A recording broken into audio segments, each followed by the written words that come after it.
Don't post any pictures of us. I want my ex to think I'm single, she said before a night out. I didn't argue, just packed my things and left. She came home at 2 a.m. to an empty closet. My note: now you don't have to pretend. Hey viewers, before we move on to the video, please make sure to subscribe to the channel and hit the like button if you want to see more stories like this. Thanks. The smell of her perfume hit me first. Not the soft, familiar vanilla she wore most days, but something sharp and expensive, a sample vial she'd been saving. I looked up from my book. Qley was framed in the bedroom doorway, backlit by the bathroom light, in a dress I'd never seen.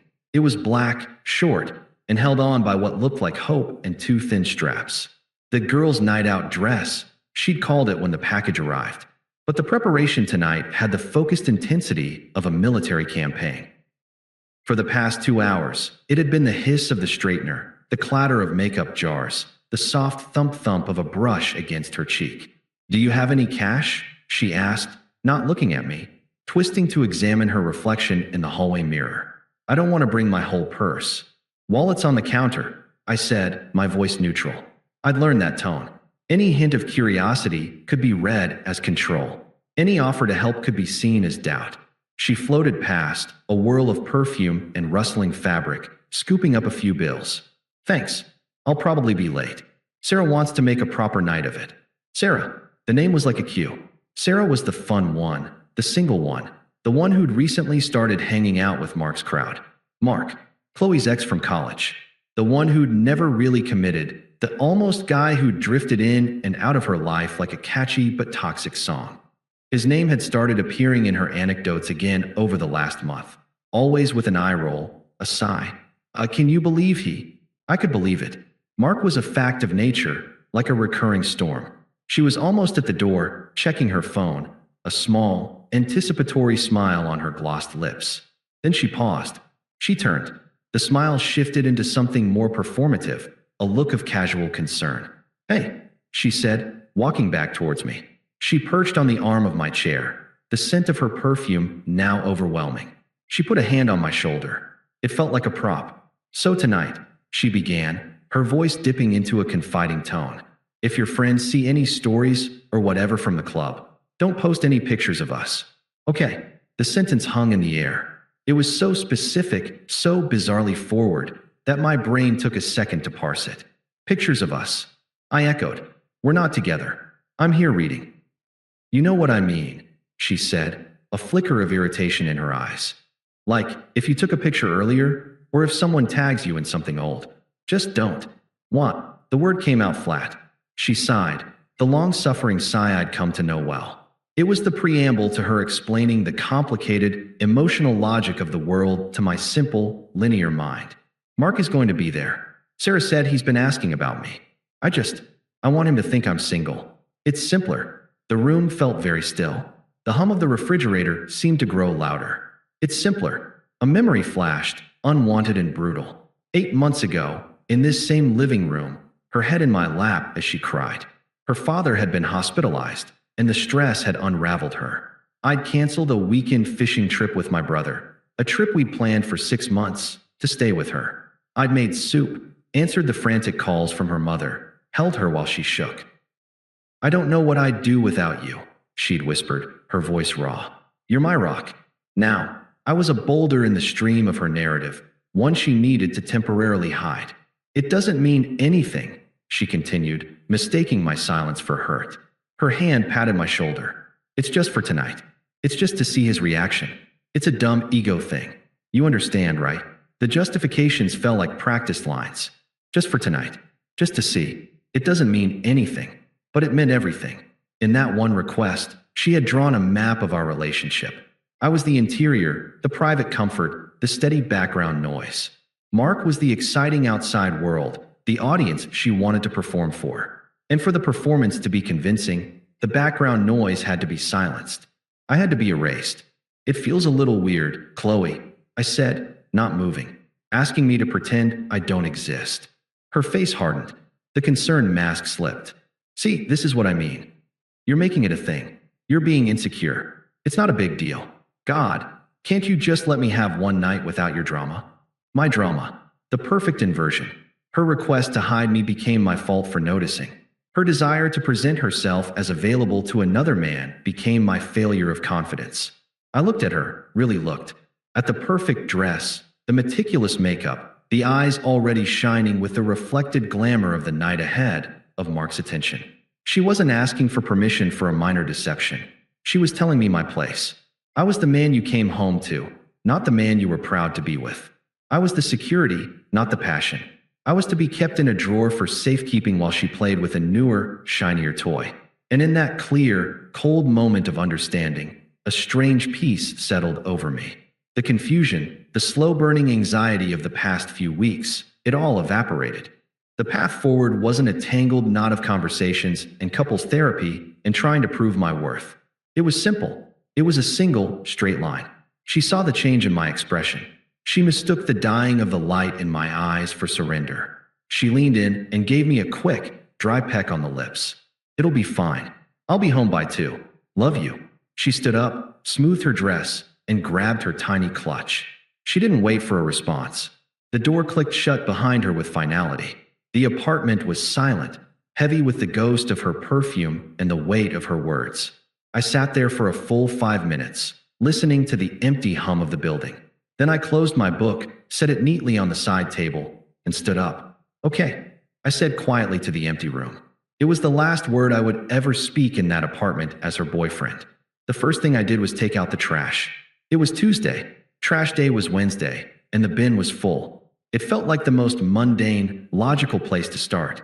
I tied the bag, carried it out to the dumpster in the complex's parking lot, and slid the empty bin back to its spot by the door. The night air was cool, a clean contrast to the perfumed stagnation inside. I took a deep breath. No turning back now. Back inside, I didn't rage clean or storm through rooms. I moved with a quiet, surgical focus. I went to the hall closet and pulled out my 2 large suitcases and a set of moving boxes I'd never bothered to throw away after moving in with her 18 months ago. Foresight, I thought vaguely. The bedroom was the heart of it. Our bedroom. I started with the closet, a shared space that had become a slow annexation of her domain. My side was neat, sparse, a row of button-downs, some polos, jeans, a couple of suits and garment bags. Her side was an explosion of color and texture. I took only the garment bags and the few personal shirts I cared about. I left the hangers. The dresser was next. Socks, underwear, t-shirts. I didn't rifle. I opened my drawers and slid the contents directly into a suitcase. From the top, I took the small, wooden box my grandfather had given me. Inside was his old watch, a few foreign coins, and a single photograph of my parents on their wedding day. I left behind the framed picture of Qley and me at the beach. The glass was dusty. The bathroom was easier. My razor, my toothbrush, the unscented deodorant she always mocked. A half-empty bottle of cologne. I left the matching towels we'd gotten as a housewarming gift. I left the bath mat. I left the expensive shampoo she bought me that I never liked. In the living room, I was a curator of my own life. I took the books that were mine, carefully sliding them from the shelves and placing them in a box. I left the bestsellers she'd bought and never read. From the entertainment center, I took only my PlayStation and the controllers, coiling the wires with practiced efficiency. I left the TV we'd gone halves on. It was just a screen. The movies, the streaming accounts, all ghosts of a shared life I no longer inhabited. The kitchen was the hardest, not emotionally, but logistically. It was a landscape of entangled assets. I opened cabinets. The good chef's knife was mine, a birthday gift from my brother. I slid it into its protective sleeve and into a box. The cast iron skillet my mom gave me, mine. I wrapped it in a dish towel and packed it. I left the nonstick set we'd bought together. I left the plates, the glasses, the toaster. From the fridge, I took my half-used jar of pickles, the good mustard, and the 6-pack of craft beer I'd bought. I left the bottle of white wine she liked, the yogurt that was hers, the leftover Thai food from 2 nights ago. It was while standing in the kitchen that I saw it. The coffee mug. It was a stupid, chipped thing, blue with a faded logo of a lake on it. It was from the first trip we'd ever taken together, a weekend cabin rental. It was my favorite mug. She hated it. It's ugly, she'd say. It doesn't match anything. For a year and a half, I defended its right to exist in our cupboard. I picked it up. The ceramic was cool. I remembered the mist on the lake that morning, the quiet, the feeling that I was building a life with someone. I turned it over in my hand. Then I walked to the trash can under the sink, the new, empty liner I just placed there, and dropped it in. It landed with a soft, final thud. I didn't need totems from a country I was deporting myself from. The physical act was complete in under 2 hours. The suitcases were by the door, the boxes stacked neatly beside them. The apartment was not ransacked. It was simply edited. My presence had been neatly, cleanly excised. The spaces I left behind looked not ransacked, but expectant, like sockets waiting for plugs that would never come. Then, the note. I found a plain piece of printer paper and a pen. I didn't sit. I leaned against the now barren kitchen counter. The words came immediately. There was no need to craft them. They were the simple, mathematical sum of her equation. Now you don't have to pretend. I didn't sign it. My name would be a relic here. I placed it squarely in the center of the kitchen island, where she'd see it the moment she walked in. I weighed it down with the TV remote, a final, fitting symbol of the passive entertainment our relationship had become. The loading of the car was a rhythmic, physical relief. Back and forth from the second-floor apartment to my SUV in the parking lot. The suitcases, the boxes, the guitar from the corner of the living room. The neighbor, Mrs. Gable, peeked out her door as I made my third trip. "Going on a trip, dear?" she asked, her voice kind. "Something like that, Mrs. Gable," I said, offering a small, genuine smile. "Have a good night." The last box fit snugly in the trunk. I closed it. I stood for a moment, looking up at the apartment window. The light was on in the living room, a warm, inviting glow that now felt like a diorama of a past life. I felt nothing. No sadness, no anger, no triumphant vengeance. Just a vast, empty calm. I got in the car, started the engine, and pulled out of the parking spot. I didn't look in the rearview mirror. At the first red light, I opened the settings on my phone. I turned off location sharing for Qley. Then I turned the phone to silent and tossed it into the passenger seat footwell. I drove to the hotel I'd booked on the way over, a clean, anonymous chain near the highway. The night clerk didn't look up from his computer as I checked in. The room was beige and quiet.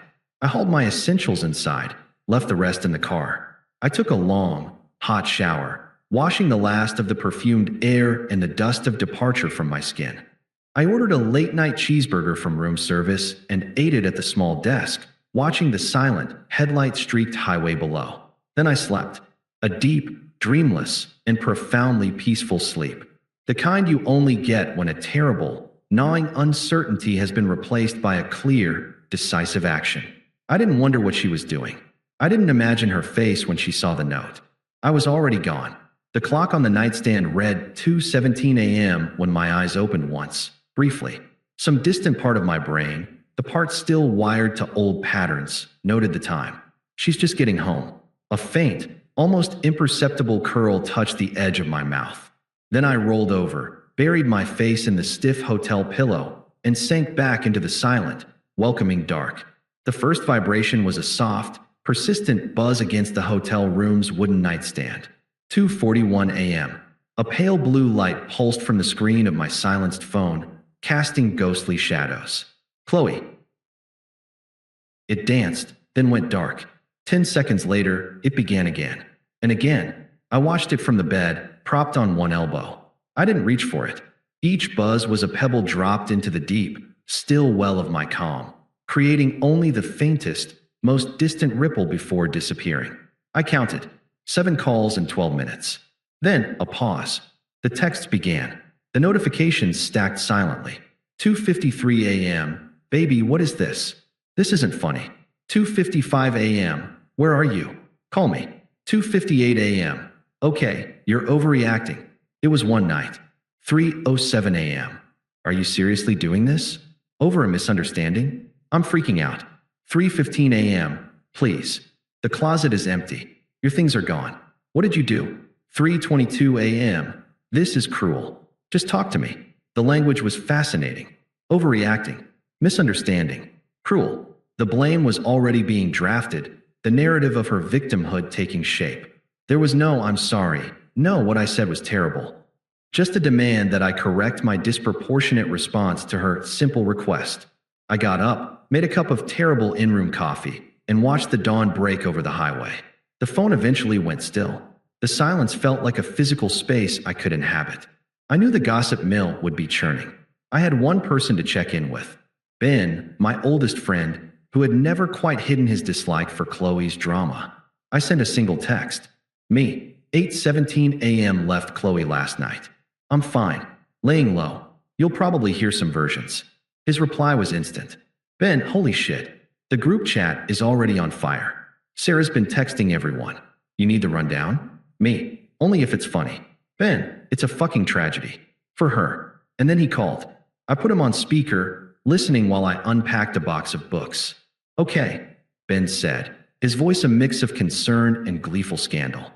So, Sarah is in full damage control mode, which means she's blaming you to anyone who will listen. But the story is leaking out. According to my source, Maya, who was there but hates Sarah, here's what went down. He took a theatrical breath. Qley gets to the club. Mission accomplished. Mark is there. She does the whole accidental run-in. He's all over her. Buying drinks, laughing too loud, the whole routine. She's playing the part perfectly, single, carefree, a prize back on the market. I lined my books on the hotel desk, not saying a word. So, they're dancing, Ben continued. It's getting handsy. Sarah, being the world's worst wingwoman, decides this is the moment. She slurs into Mark's ear, probably to make Qley look more desirable. Aren't you worried her boyfriend will be pissed? I could see it. The music thumping, the colored lights, Mark's smug smile freezing on his face. Mark pulls back, Ben said, and I could hear the grin in his voice. He looks at Qley, and he says, Maya swears this is verbatim. You have a boyfriend? Here. And Qley, flustered, tries to do its complicated thing. But Mark just laughs. This cold, nasty little laugh. He says, that's messy. I don't do messy. And then, and this is the beautiful part, he literally turns around, spots another girl at the bar, and walks away. Left her standing alone in the middle of the dance floor. The karma was so precise it felt poetic. She had wanted to present as single to lure him in. The moment she was revealed as not single, as attached, as complicated, she became worthless to him. He didn't want her. He wanted the easy, ego-boosting conquest of a single woman. The very pretense she'd asked me to enable was the thing that made her disposable to him. She lost it, apparently, Ben finished. Cried, made a scene. Sarah had to drag her out. The whole friend group saw it. Now the story isn't Qley's boyfriend abandoned her. It's Qley tried to make Mark jealous and got dumped twice in one night. People are calling her the double dump in the group chat. Huh, I said, my voice flat. That's all you've got? Huh, Ben asked, incredulous. It's the logical outcome, I said. She wanted a game. She found a player. He changed the rules. There was a pause. Who are you and what have you done with my emotionally messy friend? Ben said, but he sounded relieved. I'm the guy not in the group chat, I said. Thanks for the intel. I spent the next few days in a bubble of quiet productivity. I found a short-term apartment rental online, a furnished studio with a view of the city skyline, and signed the lease. I moved my things in. The silence there was my own. It wasn't the silence of absence, but of presence, my own. The calls from Qley became less frequent, but more structured. They came in waves, the pleading wave, the angry wave, the negotiating wave. I never blocked the number. Watching them come in and choosing not to answer was its own form of closure. They were reminders of a fire I'd walked out of, hearing the screams of someone who'd chosen to stay inside. The texts evolved. Day 2, 11:04 a.m. I can't eat. I can't sleep. This is killing me. Please. Day 3, 9:15 p.m. Fine. You want space? Have it. You'll realize what you threw away. Day 4, for 30 p.m., we need to talk about the apartment. The lease. Our stuff. You can't just run from your responsibilities. That last one was a tactical shift. An attempt to lure me with logistics. I had already contacted the landlord, a decent man who'd seen it all. I'd explained I'd vacated and would be forfeiting my portion of the security deposit.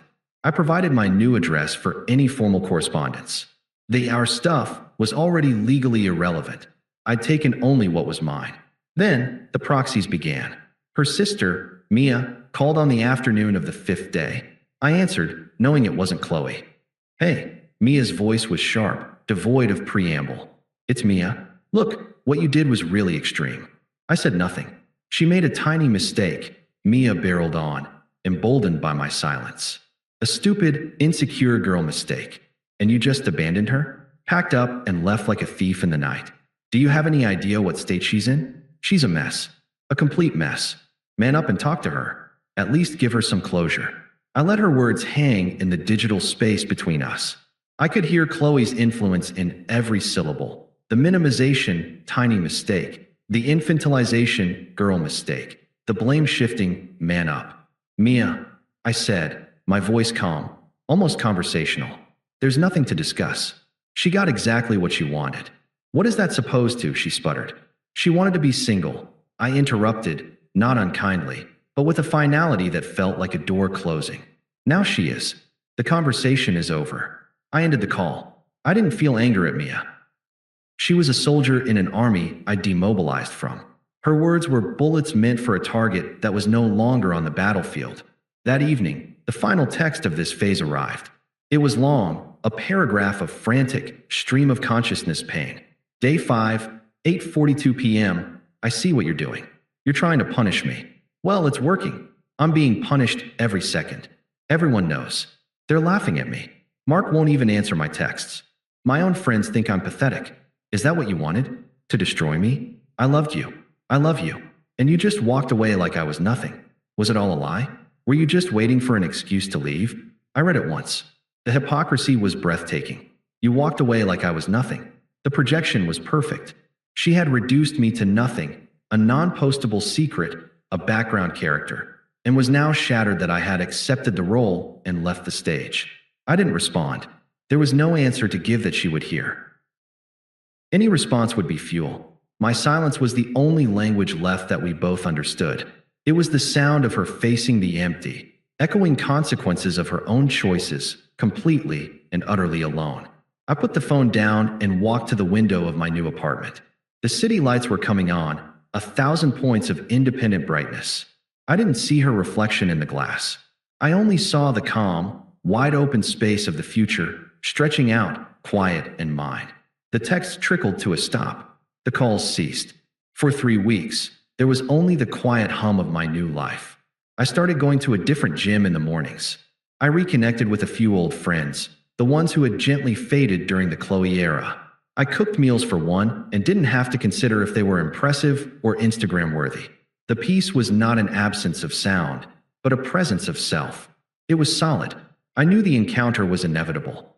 Our city wasn't that big, and I had kept my routines, just in different zip codes. I figured she'd try the old coffee shop, the one near her apartment, where we used to go every Saturday. I'd stop going there. My new place had a perfectly good cafe 2 blocks away, with bitter espresso and baristas who didn't know my name.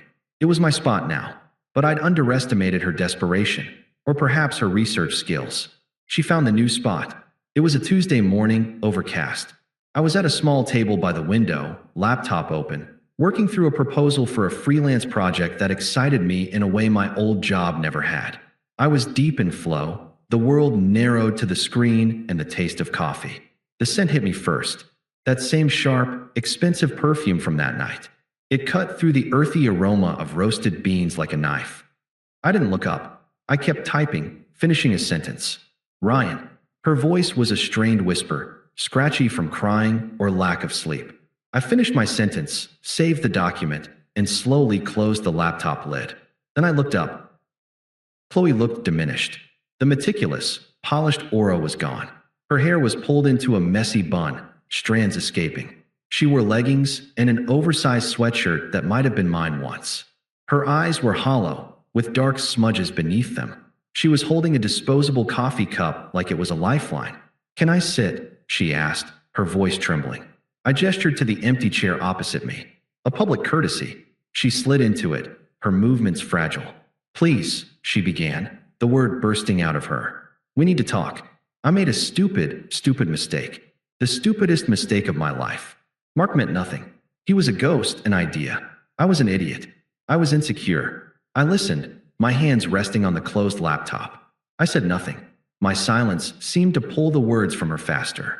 "I've been losing my mind," she said, her eyes welling up. "The apartment is so empty. It echoes. Everyone is talking about me. Our friends, they don't look at me the same. Sarah won't even return my calls. I need you. I love you. I never stopped loving you. It was a moment of insanity, and you just left. She was crying openly now, quiet tears tracing paths through makeup she hadn't bothered to apply well. She reached a hand across the table, stopping short of touching mine. We had a life. We had plans. You can't throw it all away because of one awful thing I said. People fight. They hurt each other, and they fix it. I finally moved, leaning back in my chair, breaking the intensity of her gaze. I looked out the window at the gray street, then back at her. My calm felt like a pane of glass between us. Are you just going to sit there? She whispered, a hint of the old frustration bleeding through the tears. After everything we had, you're really this cruel? I said I was sorry. What more do you want me to do? Grovel? I'm groveling. Her voice had risen slightly. A woman at the next table glanced over, then quickly looked away. This was the shift. The plea was curdling into demand. The victim needed her fix of resolution, and my refusal to supply it was becoming a new offense. I spoke then, my voice low, even, and clear. It carried no heat. It was simply information. Qley, I said, that night, you gave me a direct instruction. You asked me to be invisible so you could present yourself as single to another man, to make yourself available to him. I heard you. I understood you. So I honored your request. She opened her mouth to interrupt, but I continued, the steady tone leaving no room. I honored it permanently. The person you're looking for, the boyfriend who lived in that apartment, who waited up for you, who was supposed to hide in the shadows of your social media for your convenience. He doesn't exist anymore. You dissolved him. All I did was walk away from the empty space where he used to be. That's not. She stammered, her face pale. I didn't want you to leave. You just wanted a specific outcome. I finished for her. You wanted your stable relationship and the thrill of the chase. You wanted my loyalty and his attention. You wanted to have both, and for me to be complicit in the fiction. You asked for the impossible, so you got the inevitable. She stared at me, her tears drying into shocked, salty tracks. The script was broken. I wasn't yelling. I wasn't crying. I wasn't accusing. I was explaining, like a teacher reviewing a failed experiment. It doesn't matter what you meant, Qley. It only ever matters what you do. And because of what you did, I have absolutely nothing to say to you. Nothing. The word was a choked gasp. For years. And you have nothing to say? Correct, I said, nodding slightly. The conversation is over. It was over the moment you left that apartment. Please don't contact me again. I've moved on. Moved on. A bitter, broken laugh escaped her. To what? To this. She gestured vaguely at the cafe, at my laptop, at my plain sweater. You're alone in some new neighborhood, doing freelance work. This is moving on. This is just running away and calling it progress. I didn't rise to it. I actually smiled, a small, faint thing that held no warmth for her. It was a smile for my own private realization. My piece isn't a performance for you to rate, Qley. You don't get to define my progress anymore. You're a spectator now. And frankly, you're not even that. I picked up my laptop and stood. I have a meeting. This is my cafe. Don't come here again. The finality of it, the utter banality of the reason I have a meeting, struck her dumb. She was braced for an epic clash, for hurled pain, for a dramatic final scene. She was met with a polite dismissal, as if she were a salesperson who'd called at a bad time. As I turned to go, she found one last surge of venom, the true colors breaking through the devastated facade. You're a coward, she hissed, her voice low and tight. You always were. You couldn't handle a real, complicated relationship. You just shut down and run. You'll die alone and safe, and it will be so boring. I paused, looking down at her. There was no anger in me, only a profound, almost pitying clarity. You confuse drama for depth, Qley, and you mistake safety for boredom. The life I'm building isn't for you to witness or approve of. It's simply mine. Goodbye. I didn't wait for a response. I walked to the counter, nodded to the barista, and pushed out onto the street. The overcast sky had broken, and a single, brilliant shaft of sunlight fell across the wet pavement. I turned left, towards the park, not towards my apartment. I needed the air. My phone, in my pocket, buzzed once. I didn't check it. It didn't matter. The hook was gone. The weight was gone. Her perfume was already dissipating from my senses, replaced by the clean, rain-washed scent of the city. I thought of the empty closet, the note on the counter, the hotel room darkness. I thought of the chipped blue mug in the trash. I thought of the quiet in my new apartment, the silence that belonged only to me. A line from a book I'd been reading floated into my mind. The opposite of love is not hate, it's indifference. I finally understood. I didn't hate Qley. I didn't wish her ill. I was simply, comprehensively free. She was a chapter one had read, absorbed, and closed. The story was moving on, and for the first time in a long time, I was excited to turn the page and see what came next, all on my own. The sun felt warm on my face. I kept walking, and I didn't look back. Thanks for watching. Make sure to subscribe to the channel and hit the like button. What do you think about this story? Share it in the comments.